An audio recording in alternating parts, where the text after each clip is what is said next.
So this testimony isn't finished yet, and it might not be for a while, a couple months or so. But I felt the need to put this out now because I'm trusting in God that in a couple months, when I look back and I say, no, He was good. That's the hope. That's the faith. So anyhow, you know the Ten Commandments, how the first four had to do with God, and then the next six is our relationship with each other here on earth. Well, number five says honor your father and mother, and that's where this whole dilemma of mine stems from. Is pretty much trying to trust in God and trying to obey Him when it really doesn't make any sense. So I got a letter from my mom at my California residence saying, I need you to come to DC on the complete opposite side of the country. I need you to help me. I'm sick, etc., etc. And I already knew she was sick, but she made it seem like it was very bad. That same day I got a letter was the same day that I got a job opportunity after searching for about 2 weeks. Background information: just finished my bachelor degree. I was a non traditional student. I had two church families out in California I was connected with. The rest of my immediate family was in Cali, my friends, and my girlfriend. Now that's the big kicker. That's where a lot of this drama is coming from. She didn't want me to go at all. She was starting her college summer courses, and I was supposed to help her with biology because that's the class I'm really good at. And for her, it goes in one ear and right out the other. I was gonna miss her brother's baby shower. I was gonna miss her birthday, and now we weren't dating just to mess around. No, I mean, I'm Christian per se, both of us. So we're dating with the intention to marry. But what would you have done? Me, I told her I gotta go. I gotta take care of my mom. That's my mom. It might take me a month or two, but I'm going to get my mom situated. Hopefully, I can bring her back to Cali and then help take care of her. But my girlfriend, she had her doubts because she's like, why does your mom need you now of all times? Because well, my mom had just found out that I was in a relationship, and it was like not too long afterwards is when she says I need you. So my girl was like, that's a little weird, don't you think? I'm like, maybe. I mean, your timing, I mean, from your perspective, sure. But for me, it's like I was thinking, well, my mom already knew she was sick. So this is just a culmination. It's not like it's out of nowhere like it was for my girl.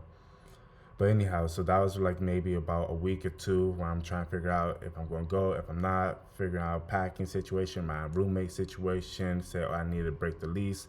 Let me pay you for next month rent, or can I hold off from it so I can go out to the East Coast? Got that all situated. But the night I was supposed to go, right after Bible study, was a Thursday. My girlfriend had a seizure and was rushed to the hospital. Now she gets them. This was the first time she had a seizure while we were dating, but she had one when we were still in the talking phase. But it's not like they were common; they're pretty rare. So I postponed leaving. I stayed there. I mean, I'm not going to leave when she's in the hospital or she has a seizure. I mean, that's crazy. So that Thursday, stayed there. That Friday, I think in the morning she had another one, but then eventually she got discharged. So it's like, oh, okay, seems like you're getting better. They gave her a prescription for like something, but we didn't fill it out. But I took her up to her parents because, well, her brother's baby shower was that Saturday, and this was Friday. And then that Friday, after I dropped her off at her parents, she was really loopy because of the medicine the doctors gave her. Uh, then I left. Um, I started driving to the East Coast. Now, not that night, but Saturday night, I was in OKC, Oklahoma City, and then got a text and found out that she was back in the hospital because of another seizure. She was going to the hospital to pick up her medicine. She seized right there. She ended up having two seizures, I think one that night and then one in the early next morning. So she kept on having seizures. And then the morning, wake up, I'm trying to figure out what's going on this Sunday.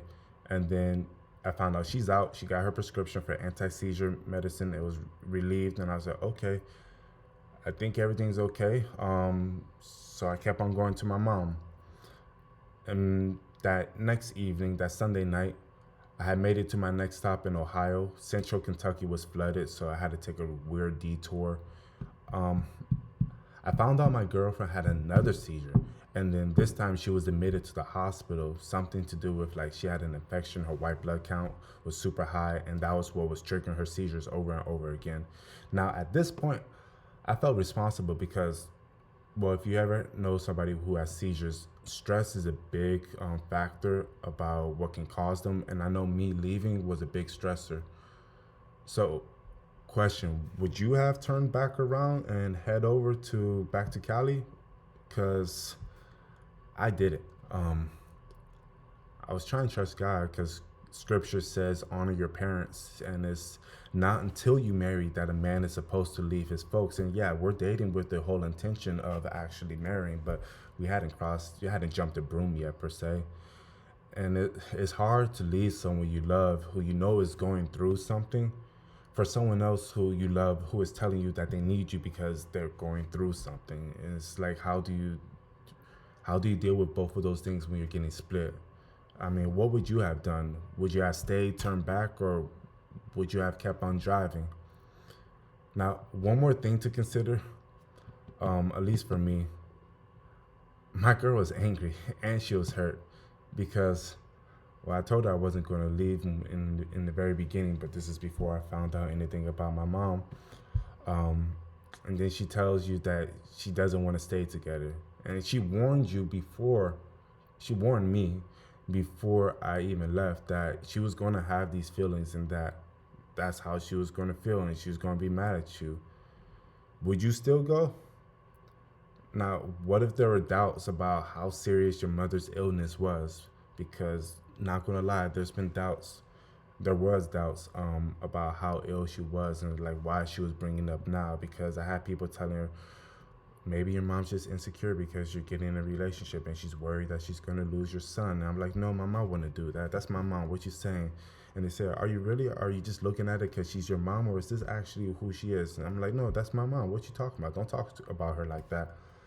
Now, I also had people I was asking advice on what to do, and then most of them was like, yeah, it's a good thing to go honor your mom, but they're like, just be careful about your decision.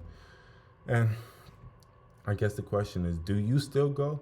Because right now I'm recording from DC, and all I can think about is how did Abram feel when God told him to leave his father's country?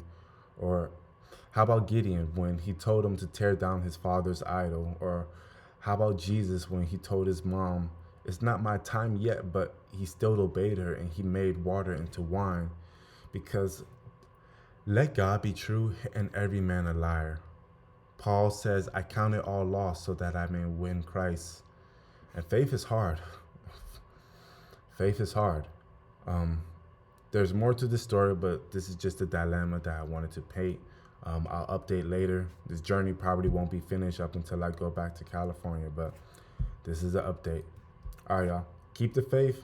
I'm just trying to trust for God. If you want to pray for me, please do, because I'm not going to turn that down. All right, y'all. God bless.